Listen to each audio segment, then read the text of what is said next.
So in this video, we are going to talk about distance of a point from a line and distance between two parallel lines. So let's get started. So first of all हम लोग देखने वाले हैं कि एक line और एक point के बीच में डिस्टेंस जो होता है उसको कैसे फाइंड आउट किया जा सकता है। तो मान लेते हैं कि हमारे सामने एक लाइन दिया हुआ है ये, जिसका कि इक्वेशन हम लोग जनरल इक्वेशन मान लेते हैं A x plus B Y plus C is equal to zero, जहां से कि एक पॉइंट पी है at some distance, P point है जिसका कोऑर्डिनेट x1 कॉमा y1 है। और मान लेते हैं कि इस पॉइंट का यहाँ से परपेंडिकुलर हम लोग लाइन ड्रॉ करते हैं, this distance we have to find. इसको हम लोग d का नाम दे देते हैं यहाँ पर। अब यहाँ पर जो लाइन है वो क्या कर रहा है कि x एक्सिस और y एक्सिस को कुछ पॉइंट्स पे कट कर रहा है। इन सारे पॉइंट्स का हम लोग नाम दे देते हैं, यहाँ पर इसका नाम दे देते हैं r और इसका नाम दे देते हैं हम लोग q, यहाँ पर ये m हो गया। तो हम लोग इन सारे पॉइंट्स को मिला करके एक ट्रायंगल का फॉर्मेशन कर सकते हैं। ये रहा ट्रायंगल, यहाँ पर आर पी क्यू और ये एक ट्रायंगल का फॉर्मेशन हो गया। हम लोगों को यहाँ पर डिस्टेंस डी को फाइंड आउट करना है। तो आइए देखते हैं किस तरीके से फाइंड आउट किया जा सकता है। सो फर्स्ट ऑफ ऑल हम लोग क्या करेंगे ना कि area of triangle P Q R find out करना चाहेंगे। तो area of triangle P Q r को क्या लिख सकते हैं हम लोग, हाफ इंटू बेस, बेस यहाँ पर है Q R, into height, height यहाँ पर है हमारा पी एम, पी एम। यहाँ पर इसको इस तरीके से लिखा जा सकता है। अच्छा ठीक है, उससे पहले हम लोग क्या करते हैं ना कि पॉइंट आर और पॉइंट क्यू का कोऑर्डिनेट फाइंड आउट करने का ट्राई करते हैं। तो पॉइंट आर का कोऑर्डिनेट क्या होता है, चूंकि पॉइंट आर हमारा वाई एक्सिस पे है, तो इस पॉइंट पे जो एक्स का वैल्यू होने वाला है ना वो जीरो होने वाला है। तो एक्स तो हमारा जीरो हो गया, बट वाई कितना होने वाला है। तो हम लोग क्या करते हैं, इसको फाइंड आउट करने के लिए इसका जो इक्वेशन है इसमें डाल देते हैं। तो हम लोगों ने इसका जो इक्वेशन माना था वो क्या था, a x plus B Y plus C is equal to zero. जैसे यहाँ पर एक्स की जगह पर हम जीरो पुट करेंगे तो ये बचेगा B Y plus C is equal to zero. यहाँ से वाई इज इक्वल टू आ जाएगा माइनस सी बाई बी, तो ये हो गया minus C by B. Similarly अगर हम क्यू का कोऑर्डिनेट फाइंड आउट करना चाहें तो यहाँ पे y का वैल्यू जीरो होगा। अगर इक्वेशन में पुट करेंगे हम लोग तो यहाँ से जो y का कोऑर्डिनेट आएगा वो आ जाएगा minus C by A comma zero. अब हम लोग क्या कर रहे थे, हम लोग फाइंड आउट कर रहे थे यहाँ पर इस एरिया का ट्रायंगल को यूज करके पीएम का लेंथ जो कि डी है। तो हम लोग पीएम बराबर लिख सकते हैं, ये टू इधर डिवाइड में उधर जाएगा तो two times of area of triangle P Q R by Q R. अब एक एक करके हम लोग इसका एरिया फाइंड आउट करेंगे और इस क्यू आर का लेंथ फाइंड आउट करेंगे और इसको पुट करेंगे इस इक्वेशन में, और हमको यहाँ से डिस्टेंस है हमारा इस पॉइंट का फ्रॉम द गिवन लाइन वो फाइंड आउट हो जाएगा। तो सबसे पहले area of triangle P Q R कैसे फाइंड आउट किया जा सकता है, इसको हम लोग फाइंड आउट करेंगे with the help of coordinate geometry. हम लोगों ने पढ़ा था कोऑर्डिनेट ज्योमेट्री क्लास 10 के अंदर में कि किसी भी ट्रायंगल का एरिया निकालने का जो फॉर्मूला होता है in terms of coordinates of their vertices वो होता है half of mod of x1 y2 minus y3 plus x2 y3 minus y1 plus x3 y1 minus y2। यहाँ पर ये x, x2, x1, x2, x3, y2, y1, y3 जो हमारा है वो गिवन पॉइंट्स के कोऑर्डिनेट्स को हम लोग कहते हैं। तो एक बार फिर से हम लोग इसको देख लेते हैं यहाँ पर फ्रेज करके। ये हमारा ट्रायंगल था जहाँ पर ये था P, this was Q and R, ये हमारा Q हो गया और ये R हो गया। पॉइंट P का कोऑर्डिनेट्स है x1 कॉमा y1, Q का जो कोऑर्डिनेट्स है that is minus C by A comma zero, और R का जो कोऑर्डिनेट्स है हमारा वो है zero comma minus C by B. अब यहाँ पर हम लोग क्या करते हैं, ये x1 y1 है, इसको x2 y2 मान लेते हैं and this will be R x3 and y3। So area of triangle जो हमारा पी क्यू आर हो जाएगा वो हो जाएगा half of mod of x1, x1 तो x1 ही होगा, फिर y2 minus y3, y2 0 minus y3 that is minus of c by b plus x2 क्या है हमारा minus of c by a times of फिर y3 minus y1, y3 minus c by b minus of y1 that is y1 ही है। अगर हम लोग इसको थोड़ा सा सिंप्लीफाई करें और साथ में हमारा क्या होगा इसके बाद में x3, तो x3 यहाँ पे जीरो है, जीरो के साथ बाकी सारे टर्म्स को मल्टीप्लाई करेंगे तो जीरो जीरो ही हो जाएगा, तो उसको लिखना जरूरी नहीं होगा। अगर इसको हम लोग थोड़ा सा सिंप्लीफाई करें तो ये हो जाएगा हमारा minus minus plus C by B times of x1, फिर यहाँ पर minus of C by A minus of C by B multiply करेंगे तो ये हो जाएगा plus C square by A B, और यहाँ पर ये दोनों को मल्टीप्लाई करेंगे तो plus C by A of Y one. यहाँ पर से कुछ कॉमन आ रहा है, एलसीएम लेते हैं पहले हम लोग, ये हाफ ऑफ हो जाएगा हमारा, एलसीएम यहाँ पर लेने पे आ जाएगा ए बी, यहाँ पे हो जाएगा ये a c x one plus C square plus b c y one.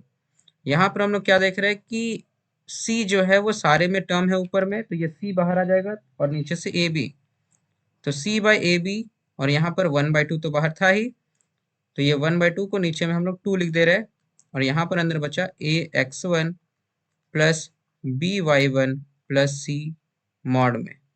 I hope यहाँ तक क्लियर हो गया हो कि हम लोगों ने क्या किया। तो इस तरीके से हम लोग लिख सकते हैं 2 times of area of triangle P Q R. ये 2 जो था हमारा यहाँ पर जो नीचे था, इसको हम लोग उस तरफ भेजेंगे तो डिवाइड में चला गया, तो ये बच गया तुम्हारे equal to c by A b times of A x one plus B Y one plus c. अब हम लोग को क्या करना है, क्यू आर को फाइंड आउट करना है।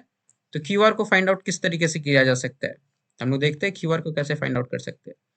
तो Q R is equal to what, Q R यहाँ पर ये है, इसको हम लोग ड्रॉ कर लेते हैं, ये हमारा क्यू आर है, क्यू आर। आर का जो कोऑर्डिनेट है वो 0 comma minus C by B, और ये माइनस सी बाई ए, तो ये 0 comma minus C by B, और यहाँ पे minus C by A comma minus C by A comma 0, एक बार चेक कर ले रहे हैं, minus C by A comma 0, okay that's right. अब हम लोग जान रहे हैं कि किसी भी दो पॉइंट्स के बीच का डिस्टेंस हम लोग डिस्टेंस फार्मूला की मदद से फाइंड आउट कर सकते हैं, जो कि होता है under root of x2 minus x1 का square plus y2 minus y1 का स्क्वायर। तो हम लोग यहाँ पे क्या करेंगे, इसको डालेंगे इस वैल्यू के अंदर में, अंडर रूट ऑफ x2 क्या हो गया हमारा, x2 ये x1 है, ये y1 है, ये x2 है, ये y2 है, तो ये हो जाएगा हमारा minus C by A minus of x1 0 का square plus y2 0 minus minus of C by B का स्क्वायर, ये हमारा हो जाएगा माइनस सी बाई ए का स्क्वायर हो जाएगा सी स्क्वायर अंडर रूट के अंदर में बाई ए स्क्वायर, प्लस यहाँ पर सी स्क्वायर बाई बी स्क्वायर हो जाएगा। इसका अगर हम लोग एलसीएम लेंगे, ये ऊपर में आ जाएगा a square c square plus a square b square, sorry b square c square by a square b square under root में। हम लोग क्या देख रहे हैं, नीचे से ए स्क्वायर और बी स्क्वायर है, इसको बाहर निकालेंगे तो ये आ जाएगा ए बी बाई, ऊपर में सी स्क्वायर दोनों से कॉमन निकलेगा, क्योंकि ऊपर रूट भी है तो ये सी स्क्वायर बाहर जब निकले तो ये सी बन जाएगा, तो c by A b under root of A square plus B square, ये हमारा वैल्यू आ गया इसका। अब हमको फाइंड आउट क्या करना था, हमको डिस्टेंस डी फाइंड आउट करना था। तो अगर हम लोग इस ट्रायंगल को ध्यान से देखें तो डिस्टेंस डी जो कि पीएम था हमारा, उसको हम लोग डिफाइन किया था 2 times of area of triangle P Q R by Q R, तो इसी में हम लोग पुट करेंगे, तो ये पीएम बराबर हम लोग क्या लिख सकते हैं, तो पीएम इज इक्वल टू हम लोग लिखेंगे 2 times of area of triangle P Q R by क्या है क्यू आर, तो ये क्यू आर हो गया। यहाँ पर अगर हम लोग 2 times of area of triangle P Q r देखें तो ये क्या था हमारा, ये था c by A b a x one plus B Y one plus c, तो यहाँ पे पुटअप करते हैं c by A b a x one plus B Y one plus c, और इसी तरीके से नीचे पुट करेंगे तो ये था तुम्हारा c by A b under root of A square plus B square, c by A b under root of A square plus B square. यहाँ पर ये दोनों कैंसिल आउट हो जाएगा, और हमारा जो बचेगा पी एम जो कि डिस्टेंस था वो mod of A x one plus B Y one plus C by under root of A square plus B square. I hope कि ये डेरिवेशन कंप्लीटली समझ में आया होगा। अब हम लोग एक क्वेश्चन ट्राई करेंगे ताकि इस चीज़ को समझ सके कि आखिर इसको सॉल्व कैसे करना है इस तरह के क्वेश्चन को। तो हमारे सामने मान लेते हमारे कोई भी एक लाइन दिया हुआ है, लेट अस एज्यूम कि 5x plus 3y minus 9 is equal to 0 है, और यहाँ पर एक पॉइंट दिया हुआ है कुछ भी -3,4, और बोलता है कि इस पॉइंट का इस लाइन से डिस्टेंस फाइंड आउट करो। तो हम लोगों ने जस्ट डिस्टेंस का फॉर्मूला क्या देखा था, mod of A x one plus B Y one plus c by under root of A square plus B square. ये जो हमारा गिवन इक्वेशन है यही तो है a x plus B Y plus c, और यहाँ पर जो गिवन पॉइंट होगा ये हो गया x1 y1। तो सिंपली करना क्या है, किसी इक्वेशन में x के जगह पर इस x1 का वैल्यू पुटअप कर देना है, और y को रिप्लेस करके y1 का वैल्यू पुटअप कर देना है। तो हमारा बन जाएगा ये 5, a की जगह यहाँ 5 है तो 5 टाइम्स ऑफ x1 मतलब -3 प्लस 3 y1 के जगह पर 4 और प्लस c यहाँ पे -9 है, mod by under root of a square मतलब 5 का स्क्वायर प्लस 3 का स्क्वायर। ये हमारा जाएगा 5 3 15 -15 प्लस 12 -9 मॉड में अंदर रूट में बचेगा हमारा 25 प्लस 9, 25 और 9 34 34 और ये हमारा आ गया -15 प्लस 12 -3 -3 एंड -9 -12 मॉड से बाहर निकले तो 12 आ जाएगा, ये 12 बाई माइनस अंडर रूट 34। तो आई होप कि ये समझ में आया कि किस तरीके से हम लोग जो है वो किसी भी पॉइंट का एक लाइन से डिस्टेंस जो है वो फाइंड आउट कर सकते हैं। अब हम लोग क्या करने वाले हैं, ठीक इसी से रिलेटेड एक और रिलेशन को देखने वाले हैं जो कि है हमारा distance between two parallel lines. अगर हमारे सामने दो पैरेलल लाइन दे दिया जाए तो फिर हम लोग उसके बीच में डिस्टेंस जो है वो कैसे फाइंड आउट करेंगे। तो एक सिंपल सा लॉजिक है, एकदम सिंपल सा लॉजिक है। जैसे कि अभी हम लोगों ने एक पॉइंट के बीच से एक लाइन का डिस्टेंस फाइंड आउट किया, सेम लॉजिक हम लोग यहाँ भी अप्लाई करेंगे। हम लोग करने क्या वाले होंगे कि यहाँ पे अगर दो पैरेलल लाइंस है तो ये जो पैरेलल लाइन है इसका कोई भी एक रैंडम सा पॉइंट चूज कर लेंगे और उसका डिस्टेंस जो है वो इस लाइन से हम लोग फाइंड आउट कर लेंगे, परपेंडिकुलर डिस्टेंस।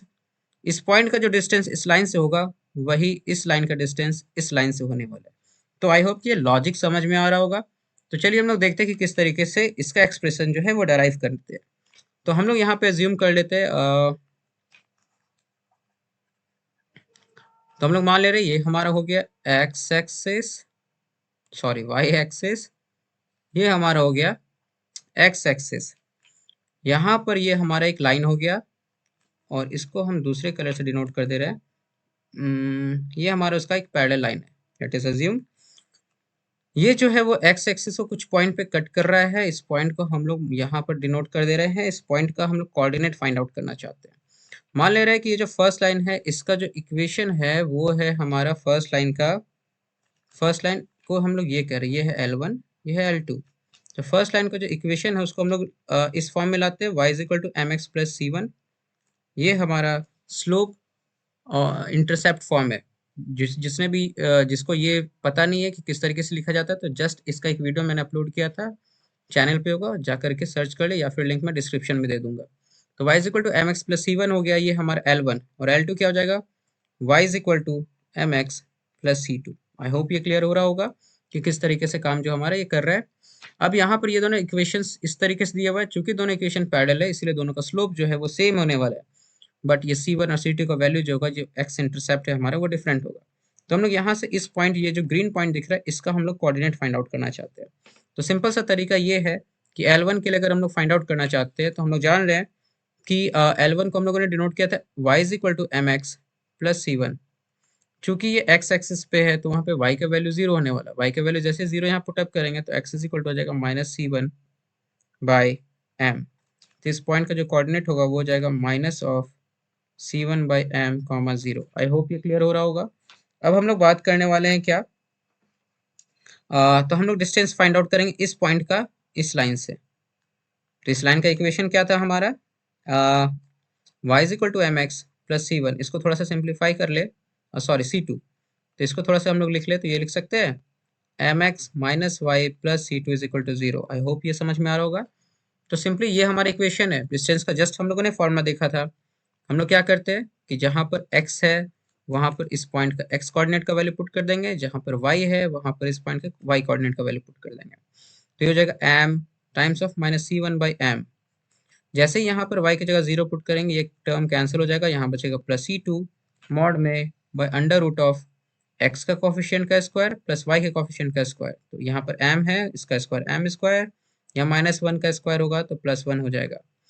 तो यहाँ से m कैंसिल हो जाएगा और इसको अगर हम लोग प्रॉपर तरीके से लिखेंगे तो d is equal to mod of c1 minus c2 या फिर c2 माइनस c1 करे, बात दोनों सेम ही है। मॉड के अंदर से जो हमारा वैल्यू होता है वो हमेशा पॉजिटिव आता है, तो c2 माइनस c1 लिखे, चाहे c1 माइनस c2 बाई में under root m square plus 1। ये तब था जब हमारा equation y is equal to M x plus c के फॉर्म में दिया रहे।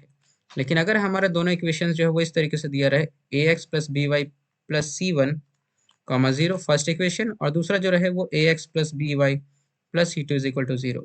यहाँ पर x और y का कोऑर्डिनेट जो है वो मैंने सेम लिखा है। ऐसा इसलिए क्योंकि हम लोग पढ़ चुके हैं कि जब भी दो लाइन पैरेलल होता है तो इसके इसका जो रेशियो होता है एक्स कोऑर्डिनेट्स का और वाई कोऑर्डिनेट्स का वो इक्वल होता है। क्लास 10th में पढ़ा था हम लोगों ने a1/2 is equal to b1/2, but वो c1/c2 के बराबर नहीं होता है। ठीक है, तो हम लोग यहाँ पर ये देख पा रहे हैं। तो इस तरीके से हम लोग फिर यहाँ पर इसको अगर थोड़ा सा सिंप्लीफाई करते तो हम लोग को इक्वेशन जो है वो कुछ इस प्रकार से मिलता है, c2 माइनस c1 या c1 माइनस c2, क्योंकि मॉड है y में अंडर रूट ऑफ x का कोफिशिएंट का स्क्वायर प्लस y का कोफिशिएंट का स्क्वायर। तो आई होप कि ये कंप्लीट वीडियो लेक्चर जो है वो समझ में आया, और अगर कोई डाउट है तो प्लीज़ कमेंट सेक्शन में बताएं, और नेक्स्ट किस टॉपिक पे नेक्स्ट वीडियो चाहिए प्लीज़ कमेंट सेक्शन में बताएं। और फिर मिलते हैं हम लोग नेक्स्ट वीडियो में, तब तक के लिए टेक केयर।